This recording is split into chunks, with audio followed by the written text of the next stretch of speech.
Welcome back to Watch the Bookerman and to episode number 64 of Paul Heyman's TNA.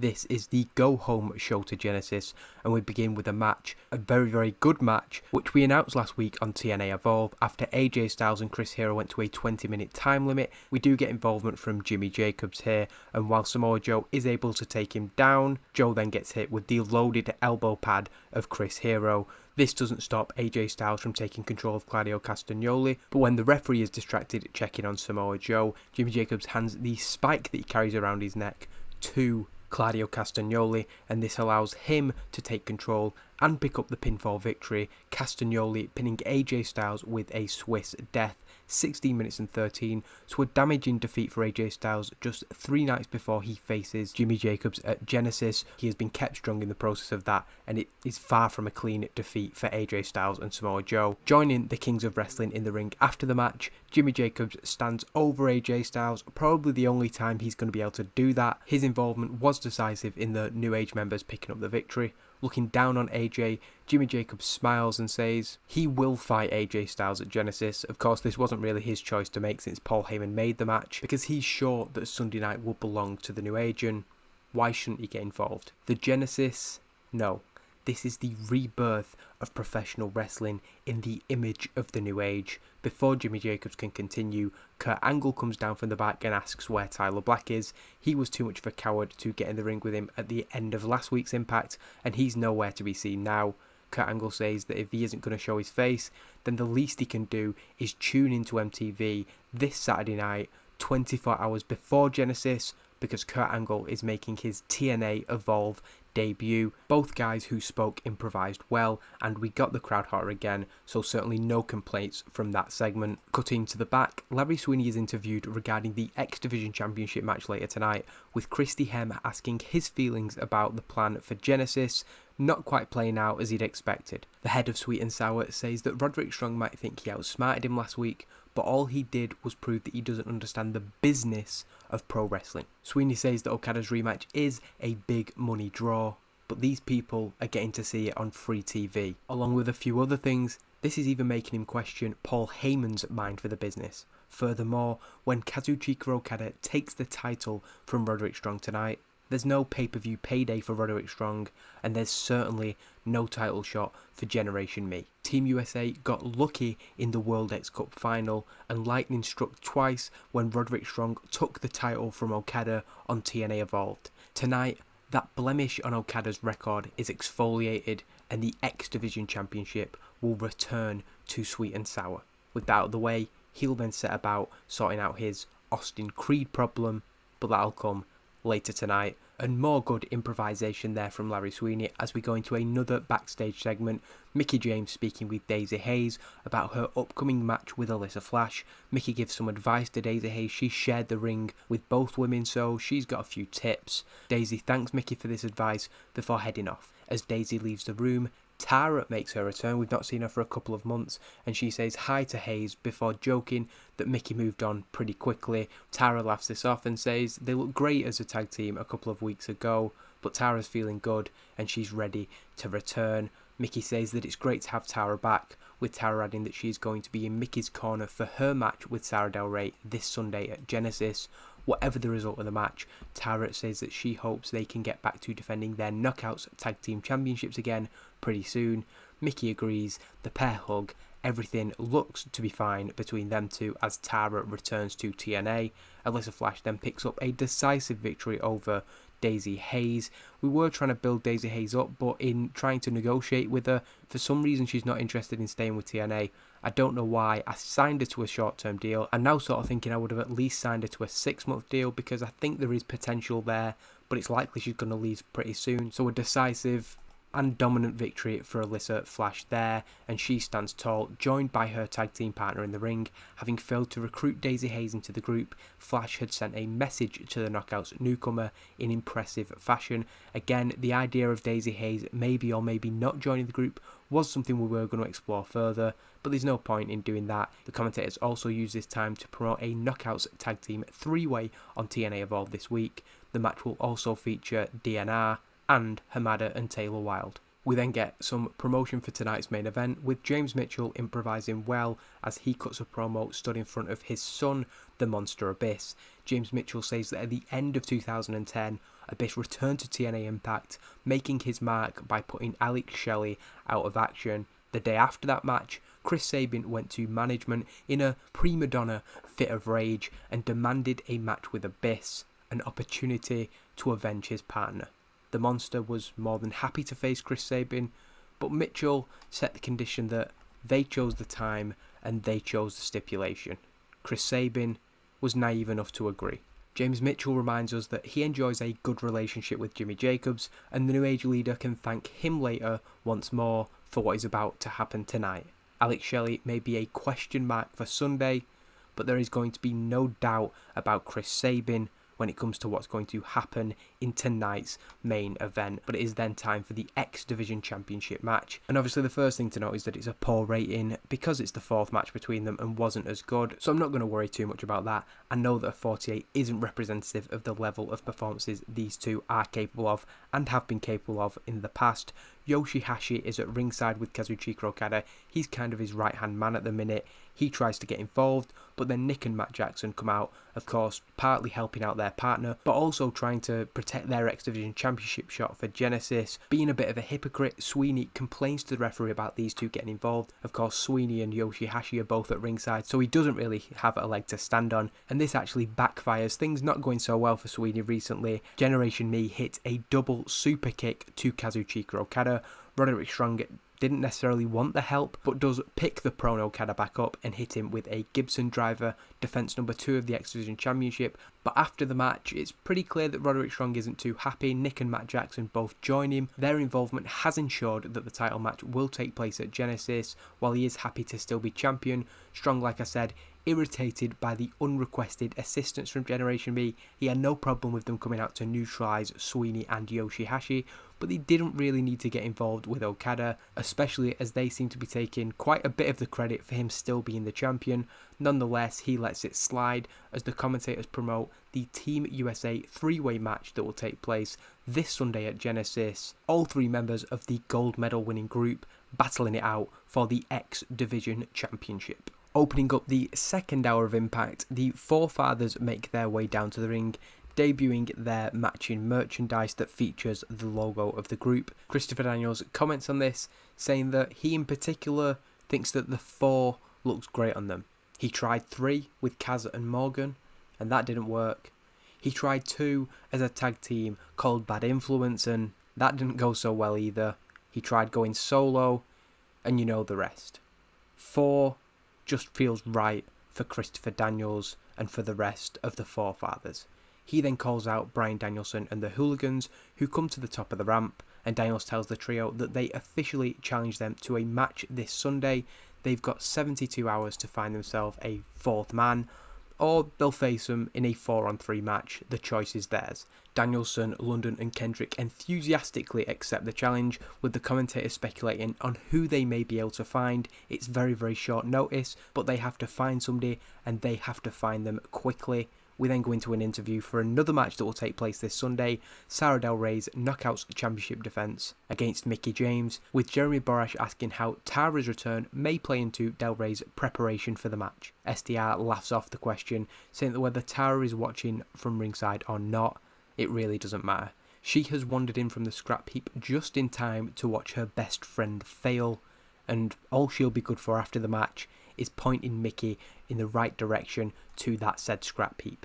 Mickie came to TNA with a big reputation, but that's because she was a big fish in a small and very, very shallow pond. The TNA Knockouts division by comparison is a vast deep ocean, and Sara Del Rey is a shark. At Genesis, she will show the difference in class between champion and challenger, the difference in class between diva and knockout, and expose the myth of Mickie James to the entire world. So the essence of the promo is basically saying Mickie James was good, considering she was in the WWE Divas division. We didn't really want to go too much into that, but the idea being that essentially anybody could look good in that division in Sarah Del Rey's mind, whereas the Knockouts division is a much bigger challenge. And this comes from somebody who in recent weeks has said that the competition in our Knockouts division isn't high enough for her quality, so she sees no problem with her decisively defeating Mickie this Sunday. The fourth match of the night is a very poor match, but it's just about once again establishing April Hunter and Jazz as a duo,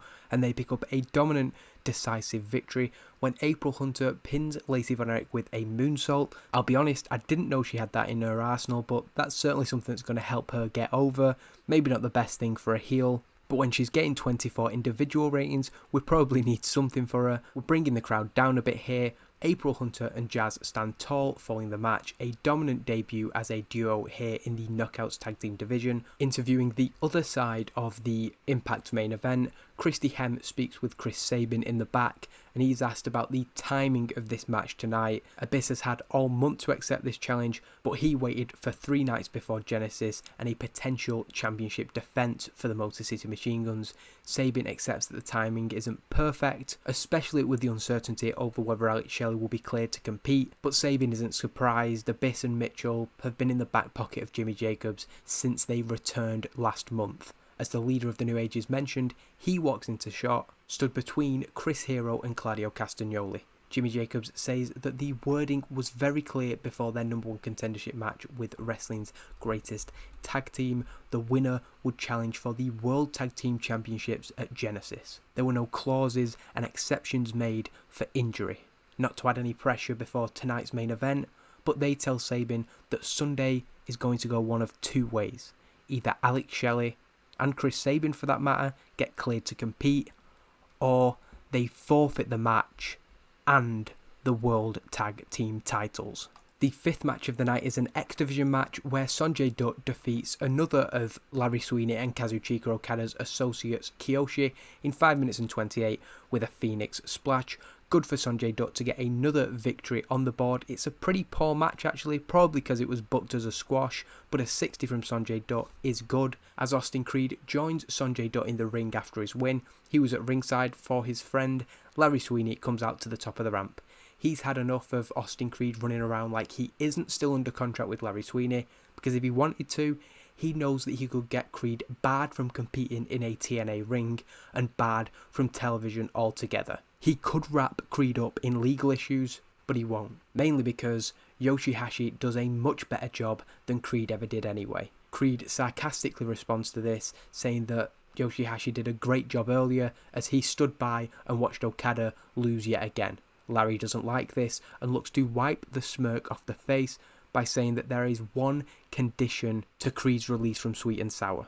Austin Creed and Sanjay Dutt will face Yoshihashi and Okada at Genesis. If they're so confident about their abilities, then they'll face them on Sunday. They of course agree to this. They don't really see why Sweeney thinks that's something to put doubt into their mind. However, he does add that if they lose, Sanjay Dutt never gets a shot at the X Division Championship again. Creed seems unsure of this due to the massive pressure that it puts on his friend Sanjay Dutt, but Dutt insists that they take the match, showing what a good friend he is really by putting on the line his chance to fulfill what he feels is his destiny. He'll never become the X Division champion if they lose, but he feels that's worth it for the opportunity to free Austin Creed from Sweet and Sour once and for all.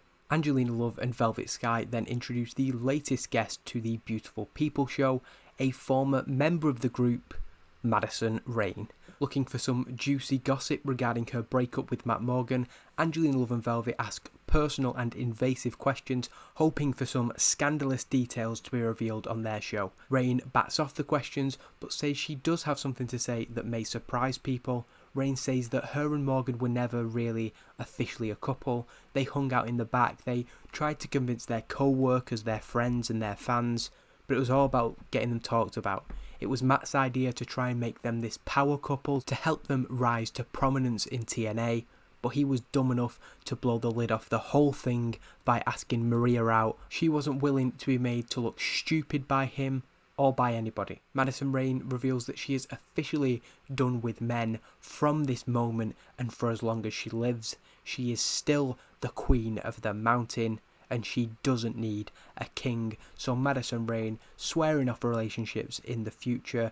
We've got something planned for her character. This is the beginning of that. All three women improvising well, so I couldn't really ask for more than that. Briefly joining commentary prior to the main event, Paul Heyman runs through the TNA Genesis card with Mauro Ranallo and Taz, promoting this Sunday's pay-per-view. Heyman puts over the generational clash in the main event, with the New Age potentially ushering in a new era, as Tyler Black challenges for the World Heavyweight Championship against the Machine Kurt Angle on the same night that the Kings of Wrestling challenge for the World Tag Team titles. He promotes the rest of the card before turning attention to tonight's main event, which he is sure will be must-see TV. So a short promotion for Genesis there, featuring Paul Heyman, and we go then into Chris Sabin versus Abyss, and with it being a no DQ match, it was always in the favour of Abyss, and with plenty of weapons involved, plenty of fight shown from Chris Sabin, a valiant attempt, but he is defeated in 11 minutes and 47 by Abyss with a black hole slam.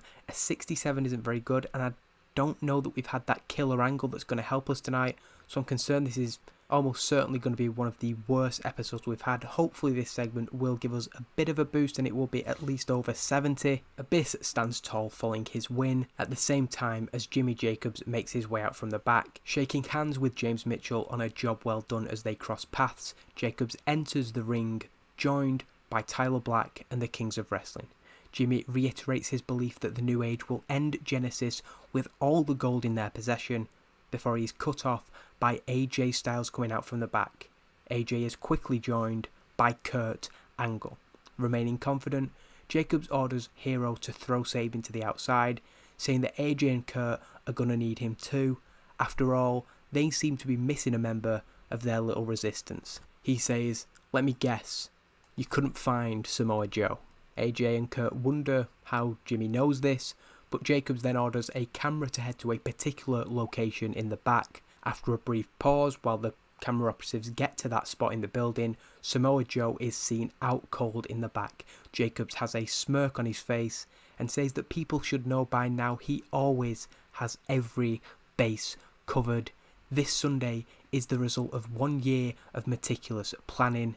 You didn't think he was going to leave anything to chance, did you? A vision he conceptualised on the 7th of January 2010, that he brought to life on the 10th of October 2010, and a vision realised on the 29th of January 2011. TNA Genesis this Sunday.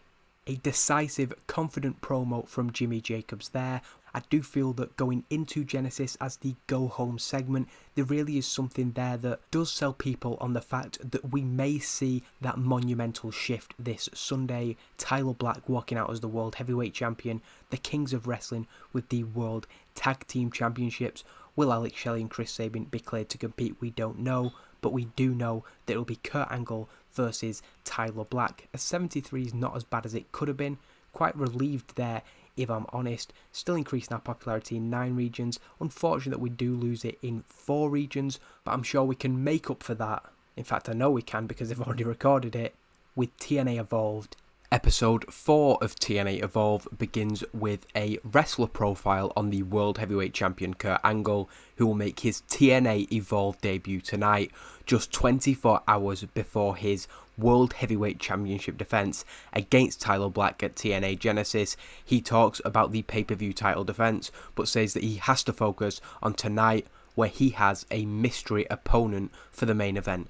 LAX then wrestle their first match together in the last few months, defeating Shawn Spears and Tyson Dukes when Hernandez pins Shawn Spears in 8 minutes and 15. Scott D'Amore once again at ringside, but couldn't help the Team Canada members. Homicide and Hernandez then stand tall in the ring. They're back and they don't want to be forgotten when it comes to the tag team title contention. The New Age are then shown in the balcony as Tyler Black promotes his match with Kurt Angle. He is with Chris Hero, Claudio Castagnoli and Jimmy Jacobs. Following up on what happened on Impact, AJ Styles comes out and wants to get his revenge on Jimmy Jacobs. The segment isn't that good, but the idea was, again, 24 hours before Genesis, something that would get the crowd up by AJ Styles trying to fight with the New Age in the crowd, security coming and pulling them apart. AJ Styles clearly fired up for the pay-per-view. There is then a unofficial number one contendership match to the Knockouts Tag Team Championships, which is won by the New Age, who steal the victory from Hamada and Taylor Wilde, really. They do the hard work, but then Alyssa Flash is able to come in and pin Roxy. We then also see them stand tall. Are they the next challengers to Mickie James and Tara? Paul Heyman then comes to the ring and does the final promotion for TNA Genesis, runs through the card, the usual that he normally does on Impact. It's a very good segment as Kurt Angle comes out and he's ready for his opponent for the night. Paul Heyman introduces a man who has competed for titles in this very building, Jerry Lynn, and it's a really good main event. This is only a one-time thing for Jerry Lynn at the moment, but I just wanted to give Kurt Angle a veteran to wrestle against who I thought could get a really good match. Didn't expect it to be quite that good, and I think this will be comfortably the best episode of TNA Evolve so far. Fantastic heat and great wrestling, and I'm really happy to see that for Jerry Lynn. And after the match, Kurt Angle stands tall, his performance there making it clear that he is ready for Tyler Black in 24 hours time. We see that still in the balcony, the New Age watch on to end TNA Evolve. In 24 hours, it is time for TNA Genesis. A 79 rating is a fantastic rating, and thank you for watching. Like I said, the pay-per-view only around the corner. Hopefully you'll join me the night where everything could change once again in TNA.